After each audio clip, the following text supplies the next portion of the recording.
All right, good morning, everybody. Thank you all for showing up this morning to officially welcome back Kelly Krauskopf as President of Basketball Business Operations for the... Bien, buenos días a todos. Gracias por estar presentes esta mañana para dar la bienvenida oficial a Kelly Krauskopf como Presidenta de Operaciones de Baloncesto de los Indiana Fever. ¿Qué pasaría si la misma persona destinada a elevar a la WNBA hacia lo más alto fuera también la que el sistema de la liga, en secreto, intenta destruir? La pregunta suena a fantasía paranoica, pero una serie de eventos impactantes en la cancha, comentarios duros fuera de ella y una decisión fría desde los niveles más altos del poder han llevado a millones de aficionados a creer que se está librando una guerra silenciosa contra Caitlin Clark. La verdad detrás de esta historia en desarrollo es mucho más compleja y oscura de lo que cualquiera podría haber imaginado, revelando una liga en conflicto con su propio éxito. Cuando Caitlin Clark fue seleccionada como la primera elección global por los Indiana Fever, fue celebrado como un evento sísmico, un punto de inflexión para el baloncesto profesional femenino. No era solo una novata talentosa, era una fuerza cultural y una supernova que había reescrito por completo los récords y el panorama de audiencia en la universidad. Sus partidos atraían números que superaban finales de la Stanley Cup y juegos de playoffs de la MLB. Era el gran atractivo, la elegida, la que obligó a la liga a abandonar los vuelos comerciales y adoptar vuelos privados, algo que las veteranas habían exigido durante años.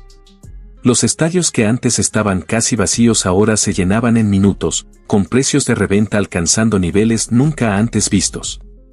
El efecto Caitlin Clark era real, tangible e inmediato. Todo estaba listo para una coronación gloriosa, una bienvenida de héroe en el profesionalismo que elevaría todo el deporte. Pero lo que recibió fue todo lo contrario, un inicio brutal, sin tregua. Desde su primer partido, quedó claro que la transición no sería fácil. La física del juego estaba en otro nivel. Las defensoras eran más grandes, más fuertes, más rápidas, y no solo defendían el espacio, enviaban un mensaje con cada contacto, empujón y bloqueo duro. Pero esto parecía algo más que defensa intensa. Se sentía profundamente personal, como una campaña dirigida no solo a detenerla, sino a castigarla y hacerla dudar de su lugar en la liga. Ese mensaje se hizo evidente de la forma más polémica posible durante un partido intenso contra el Chicago Ska. No fue un bloqueo duro ni una jugada bajo el aro. Fue un golpe lateral violento de Kennedy Carter, un movimiento que no tiene cabida en el baloncesto. Carter no solo cometió una falta, atacó a Clark con un golpe claro y cobarde, lejos del balón, enviándola al suelo de forma violenta. La jugada se volvió viral de inmediato y el mundo reaccionó con indignación. No fue un momento de bienvenida a la liga, fue un intento deliberado de hacer daño.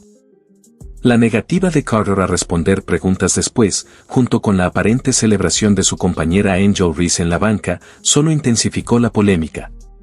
Este incidente se convirtió en un símbolo de todo lo que muchos sospechaban, resentimiento y rivalidad profundamente arraigados. La respuesta inicial de la liga fue débil, calificando la jugada como una falta común y solo elevándola a falta flagrante tras la presión pública, dejando claro para muchos que no estaban dispuestos a proteger a su mayor estrella. Esto no era solo contra una jugadora o un equipo. Parecía algo extendido en toda la liga, una actitud de veteranas que sentían que ella no había ganado su lugar. Mientras el mundo debatía sobre la falta, surgía una narrativa aún más inquietante dentro de su propio vestuario. A medida que avanzaba la temporada, surgía un patrón preocupante que analistas, exjugadoras y aficionados no podían ignorar. En múltiples jugadas, Caitlin Clark, considerada una de las mejores tiradoras del mundo, estaba completamente abierta en el perímetro, con las manos levantadas pidiendo el balón, pero era ignorada. Los registros eran claros. Se forzaban pases hacia jugadoras rodeadas en la pintura mientras Clark quedaba sola, con un tiro de 3 puntos prácticamente asegurado. La química del Indiana Fever no solo estaba fallando. Se veía roto, fracturado y, en ocasiones, incluso saboteado intencionalmente. El lenguaje corporal frustrado y las miradas de exasperación hacia la banca se volvieron una constante, mientras las conversaciones cerradas en grupo definían la identidad visual del equipo. Las especulaciones explotaron en redes sociales, dando vida a una teoría cada vez más inquietante y creíble. que su propio equipo la estaba limitando a propósito, reduciendo sus oportunidades para mantener sus números bajo control y humillarla. Era celos por la atención mediática sin precedentes, por el contrato multimillonario con Nike que incluía su propio modelo de calzado, y por el hecho innegable de que toda la identidad de la franquicia giraba ahora alrededor de una novata de 22 años.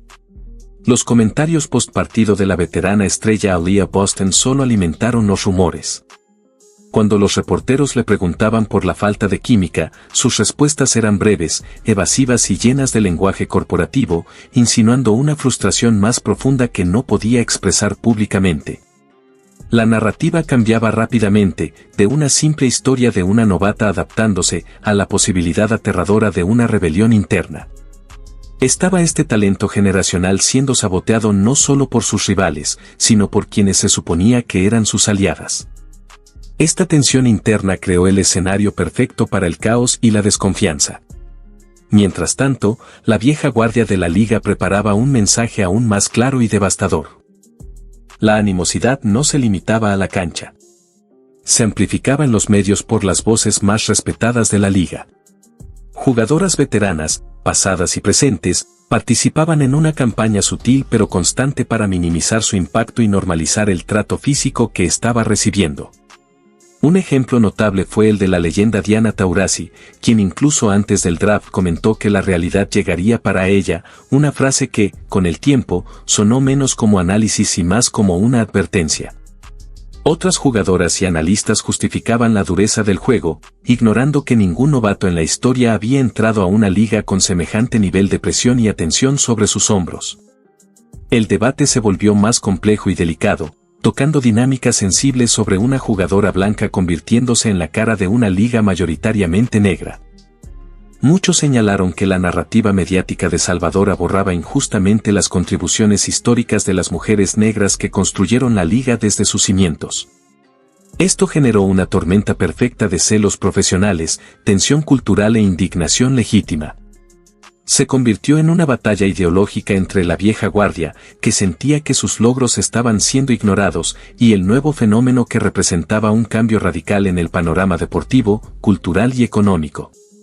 Para unos, no era una ola que elevaba a todos, sino una avalancha que amenazaba con borrar todo lo construido. Este conflicto latente estaba a punto de volverse oficial, culminando en una decisión desde la cima del deporte que dejaría a millones de aficionados en shock. La confirmación más dura de que existían fuerzas institucionales en su contra no vino de una rival ni de una compañera, sino del comité encargado de representar a Estados Unidos en el escenario mundial. En una decisión que desafió toda lógica y sentido competitivo, Caitlin Clark quedó fuera de la lista olímpica de Estados Unidos para los Juegos de París.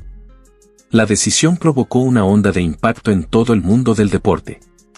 Era incomprensible, la jugadora más popular, más vista y más comentada del planeta, que generaba audiencias comparables al Super Bowl, no fue considerada ni siquiera como suplente. Las explicaciones oficiales fueron débiles y difíciles de justificar, aludiendo a la falta de experiencia y a la química del equipo, a pesar de que otras jugadoras seleccionadas tenían menos experiencia o estadísticas inferiores.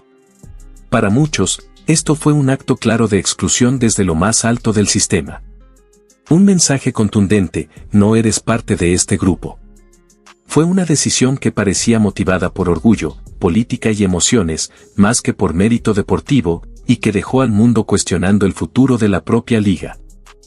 Con el mundo en ebullición y los medios en pleno frenesí, todas las miradas se dirigieron a la oficina de los Indiana Fever.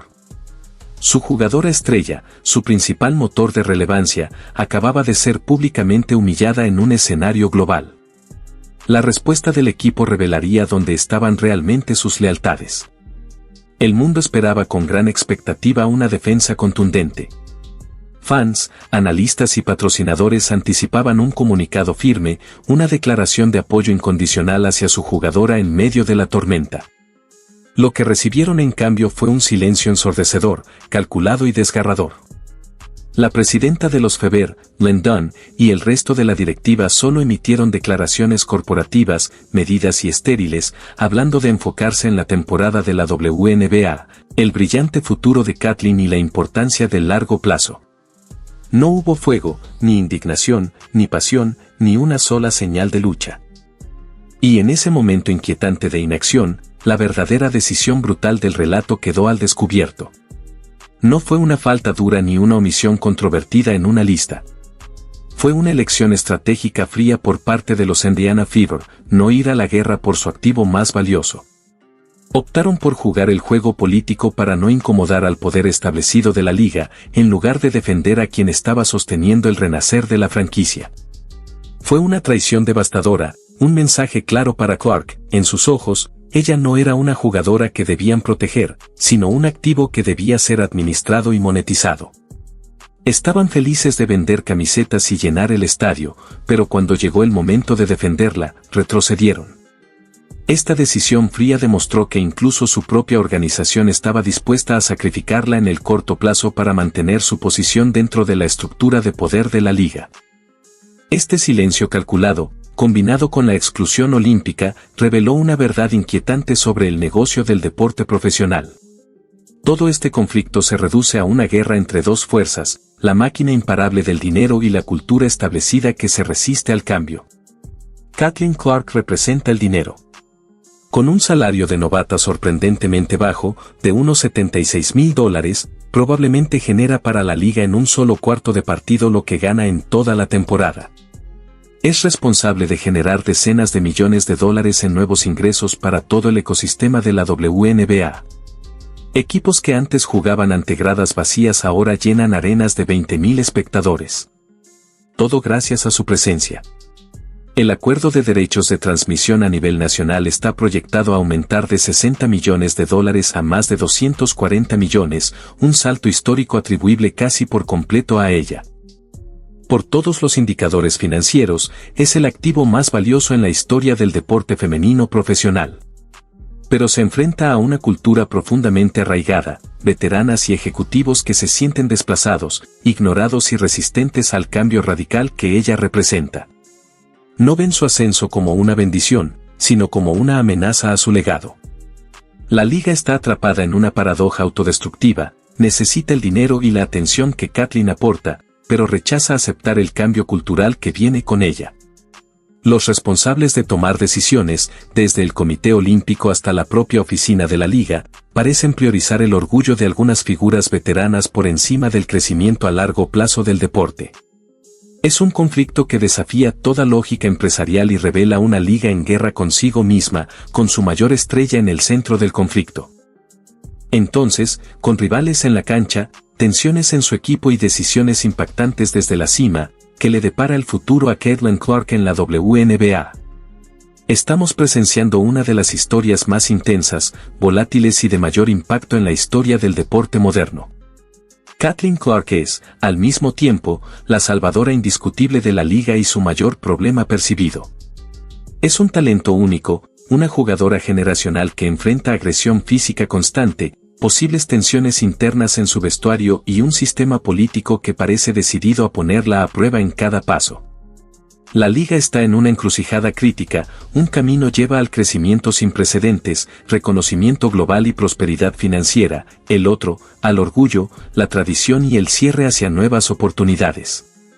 La pregunta final es inquietante, ¿está la WNBA tan cegada por su ego y tradición que estaría dispuesta a romper a su mayor estrella para demostrar un punto? ¿O es esta prueba constante una estrategia para convertirla en una leyenda aún más fuerte e imparable? La respuesta no solo definirá la carrera de Caitlin Clark, sino también el futuro mismo de la WNBA.